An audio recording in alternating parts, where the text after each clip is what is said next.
वो नेता भी आपका भला नहीं चाहते। जो जिस समाज का नेता है वो तो आपको कठपुतली बनाकर नचाना चाहता है, खुद का काम चलाना जानता है बस।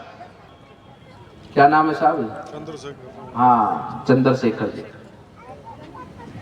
आज लिख रहा हूं, आज लिख लो। बात बोलेगा जरूर तुम्हारी, तुमको डराएगा, कहेगा तुम्हारे साथ ये हो गया, वो हो गया, ऐसा हो जाएगा, वैसा हो जाएगा, और आज ठाठ मार रहा खुद। और 5 साल बाद में उसकी संपत्ति देख लेना, 10 साल बाद में उसका रहन सहन देख लेना, आप वहीं के वहीं रहोगे और वहीं से भी ज्यादा गरीब हो जाओगे अगर ऐसे लोगों की बातों में आ जाओगे। और वो जाके कोठी बंगलों में रहेगा ठाठ से। तो गहलोत का उदाहरण पीछे अभी है। 4 साल तक शेर के बच्चे ने कुछ काम नहीं किया, और 4 साल जब पूरे होने को आए, 5वां साल चुनाव का शुरू हुआ, तो कैसे बंदर बाट कर दिया, जिले बना दिए, जिले के अलावा और कुछ ये कर दिया, वो कर दिया। अरे कहां से करोगे भाई? गरीब हमेशा आशावादी बनकर रहेगा तो सदैव आपकी तरफ निहारेगा, आपको देखता रहेगा कि आप क्या देने वाले हो, आपकी तरफ टकटकी लगाए देखता रहेगा। आप जो भी बोलेगा उसको बहुत ध्यान से सुनेगा, क्योंकि उसको जरूरत है, उसको आवश्यकताएं हैं। और उसी को पकड़कर उसने 60 साल देश पर राज किया। थोड़ा थोड़ा दो, चुनाव के समय पर दो, फिर बाद में 4 साल भूखे मरने दो, चुनाव आएगा फिर दे दो। देखो गहलोत का उदाहरण पीछे अभी है। 4 साल तक शेर के बच्चे ने कुछ काम नहीं किया, और 4 साल जब पूरे होने को आए, 5वां साल चुनाव का शुरू हुआ, तो कैसे बंदर बाट कर दिया, जिले बना दिए, जिले के अलावा और कुछ ये कर दिया, वो कर दिया। अरे कहां से करोगे भाई? उन्होंने कोई अपने घर से दिया क्या कुछ आपको? दिया तो राजस्थान की तिजोरी के खजाने का ही पैसा दिया है ना। कागजों पे घोषणा करने मात्र से काम थोड़ी पूरा हो जाएगा। आखिर में आर्थिक भार पड़ेगा तो राजस्थान की प्रदेश की जनता पर ही पड़ेगा। इसी को कमाना है, इसी को लगाना है, आपका क्या गया? लेकिन इस प्रकार की योजनाएं जो कांग्रेस चलाती है, और यही इनकी सोच रही है कि गरीब को आशावादी बनाकर रखो, उसको सक्षम मत बनाओ। अगर सक्षम बना दिया तो तुम्हारी पूछ कहां करेगा, तुम्हारी बातों में कैसे आएगा? यही चीज हमें समझने की आवश्यकता है। और 10 साल के अंदर आपको कार्य योजना माननीय प्रधानमंत्री जी ने चुनाव से पहले बनाकर दी है, और चुनाव जैसे ही खत्म होता है, सरकार नया गठन होता है, तो वो योजनाएं आपके घर तक पहुंचना शुरू हो जाती हैं। ये आपने देखा है। इसीलिए इन्होंने फिर से झूठ का वातावरण बनाया लोकसभा चुनाव में, डराया आपको। और मुझे तो समझ में नहीं आता कि आप डरे क्यों, उनकी चालों को समझे क्यों नहीं। जो लोग 60 साल 65 साल से यही करते आए हैं, उनके बारे में तो आपको बताने की आवश्यकता ही नहीं पड़नी चाहिए।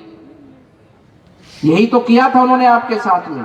आपका ये हटा देंगे, आपको वो बना देंगे, आपको इधर लगा देंगे, आपको वो कर देंगे, या फिर आपको ये मिल जाएगा, आपको वो मिल जाएगा, आपको ऐसा हो जाएगा। यही करके तो उन लोगों ने इतना लंबा समय निकाल लिया। लेकिन अब उनका समय निकलना नहीं है, और उन्होंने अपना अंतिम प्रयास किया कि भाई ये संविधान बदल देंगे।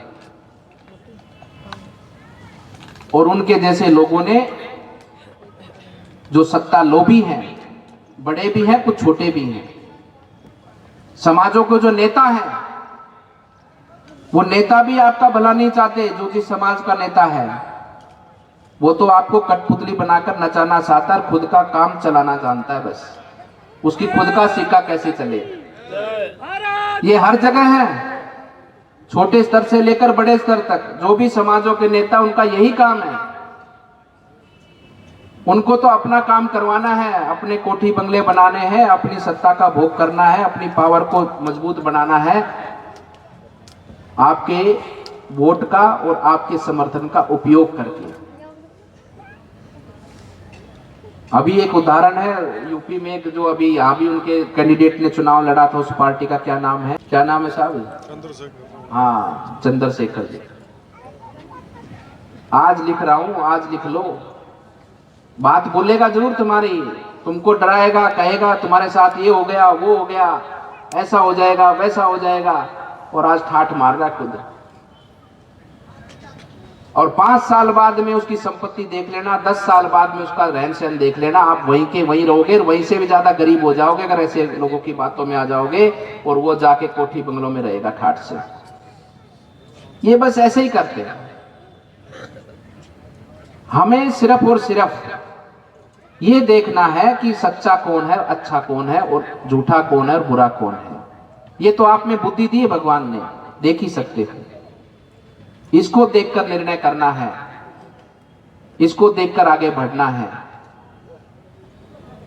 और ये आप पूरी पारदर्शिता से करेंगे कि पिछले 10 साल के अंदर जो 10 से अधिक समय हो चुका है, उन 10 से अधिक समय के अंदर, 10 वर्षों से अधिक समय के अंदर आपका क्या काम हुआ है, कितना भला हुआ है, कितना आपका उत्थान हुआ है, और पीछे के 60-65 सालों के अंदर आपका क्या काम हुआ और कितना भला हुआ है, इसका निर्णय आप पूरी पारदर्शिता के साथ में कर लेंगे, पूरी तराजू को तोल लेंगे और पूरी सत्य निष्ठा के साथ में निर्णय करेंगे, तो आप भारतीय जनता पार्टी नरेंद्र मोदी जी को खड़ा पाएंगे कि इन्होंने आपकी चिंता की है और बाकी किसी ने नहीं की है।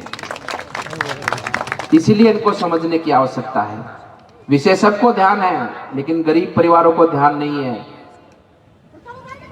बहुत से जो लोग हैं, जो नेता है, उनको सबको ध्यान है कि बाबा साहब भीमराव अंबेडकर का सम्मान किसने किया है, भारत रत्न किसने दिया है, आज पंच तीर्थ बनाए तो किसने बनाए हैं, आज उनकी महिमा हो या उनका गुणगान हो या उनके संविधान की पूजा, एक ग्रंथ की बाती, एक धार्मिक ग्रंथ की बाती, उसको गीता के समान किसने पूजा है। और बाबा साहब भीमराव अंबेडकर के साथ में उनको धोखा किसने दिया है, उनके अधिकारों का हनन किसने किया है, उनको आगे बढ़ने से किसने रोका है।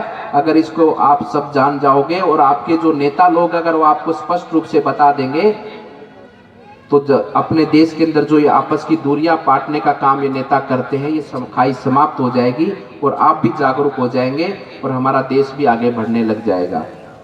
इसी उद्देश्य के साथ में इस कार्यक्रम का शुभारंभ किया गया है पार्टी की ओर से कि आप सत्य को जानो, झूठ को नहीं, सत्य के साथ चलो और सत्य के साथ चलकर इस देश को आगे बढ़ाने में अपनी भूमिका का योगदान दो। आज जिसका जहां है स्थान, जो जिस स्थान पर है, जो जिस श्रेणी में है, जो जिस क्षमता में है, हर व्यक्ति का योगदान है, हर व्यक्ति की भूमिका है। हम यही सोच लें कि चलो हमने आजादी के बाद में कष्ट सहे हैं, हमको समय पे भोजन नहीं मिला, हमको समय पे शिक्षा नहीं मिली, हमको समय पे स्वास्थ्य नहीं मिला, लेकिन क्या आप चाहेंगे कि ऐसा स्थिति आपके बच्चों की हो? चाहेंगे? नहीं चाहेंगे। आपके बच्चों का जीवन स्वस्थ हो, सुंदर हो, उज्जवल हो,